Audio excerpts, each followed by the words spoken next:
shacabka reer Puntland waxaanu ku wargelinaynaa inuu wali socdo dhibaataynta iyo caburinta shacabka reer Laascaanood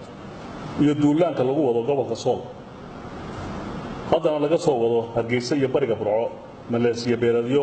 loogu talagalay inay xoog ku sii joogaan gobolka Sool shacabka reer Puntland waxaanu ku wargelinaynaa gudaha iyo dibadda in jiritaankooda iyo dowladnimadooda lagu yahay duulaan laba geesood ah oo ay subahaysanayaan maamulka Hargeysa iyo kooxda argagixisada Al-Shabaab sidaa darteed waa inay garab istaagaan dowladooda iyo ciidamadooda geesiyaasha ah ee har iyo habeen u taagan difaaca dalkooda iyo dalkoodaba waxaa dowladda Puntland hambaliyo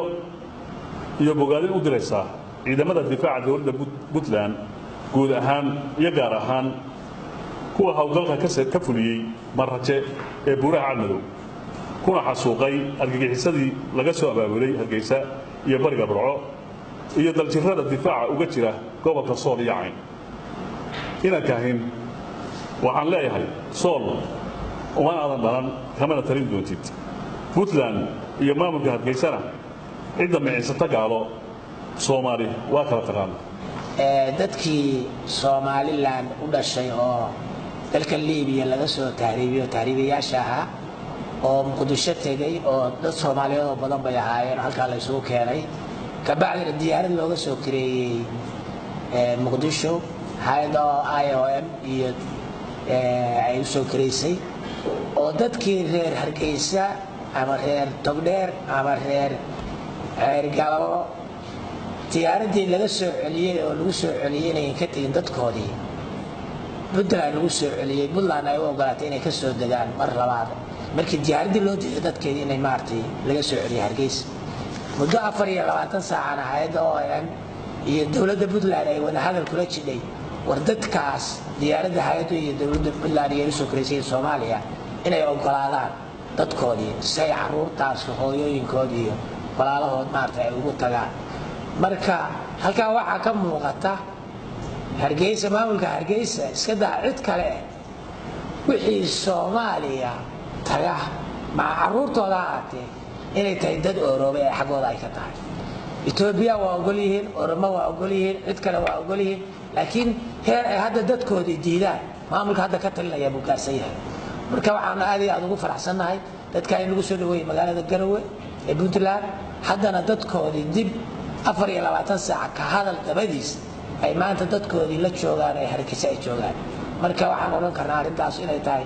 ummadda Soomaaliyeed maamulka hadda Hargeysa jira mid aan qolana tan u ahayn kuwa u dhashay aan tan u ahayn kuwa kalena aan tan u ahayn ummadda Soomaaliyeed aan tan u ahayn waxaan inta ku darayaa sida wasiir Cabdi uu sheegay waxaa jira inamo 53 ah dhalinyaro ah Liibiya laga keenay laga soo dejiyay Muqdisho kulligoodna ah reer Hargeysa ahaa reer Somaliland ilmahaas waxaa laga soo saaray diyaarad magaalada Muqdisho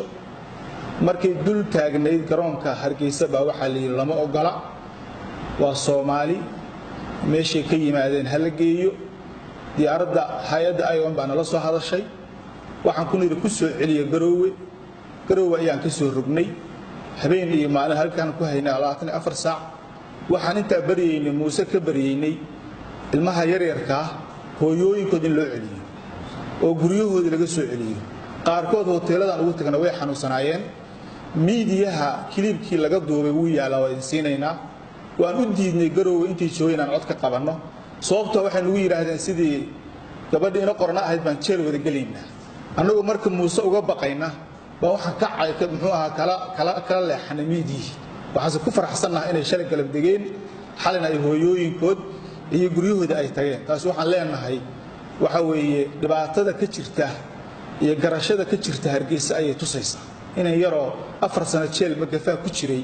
markii inta Hargeysa uu tago laga soo celiyo hadana oo waliba xanuunsan waa nasiib darro Puntland waxay u sheegaysaa shacabka Soomaaliya iyo Hargeysa Muuse mas'uuliyadda Hargeysa ma qaadi karo odaga Master Bean la yiraahdo tiyaatar u sameeyay talaha weydiinina hadda isku sii daysaan biixi iyo Master Bean waa baabacaysa Puntland si naxariis leh garasho leh waxa idin leedahay is aruuriya dad waxaad ahaydeen loo haweynaa ummadda Soomaaliyeedna maqaam sare uga jira in taladiina ay ku soo ururto usaa iyo Mr Bean waa talo weydiisaan oo daba fariisataan idin ma leeyahay annaga idin ah annaga garasho idin ah waxaan leenahay taasna waxaan leenahay wax garadkii Soomaaliland ha badbaadiyaan Soomaaliland intaasaan ku daraynaa waxaan u sheegaynaa wasiirka cadaaladda Sheikh Khaliil waxaan isku hayno waxaan isku haynaa annaga Soomaaliland ilaah baa yiri iyo Ingiriis baa yiri oo annaga noo sheego koofil baa na soo diray haddaan Soomaaliland nahay oo sool qabsada waa xuduudeeni waa Ingiriis nagu yiri bay leeyihiin annaguna waxaan leenahay ilaah baa nagu yiri meesha sool idinka iska leh dadkayga baa degan ilaah baa na dejiyay hadda sheekh hadda diinta qaanid ilaahay Ingiriis ha sii sheekhan intaasaan leenahay wassalaamu calaykum waraxmatullaahi wabarakaatuh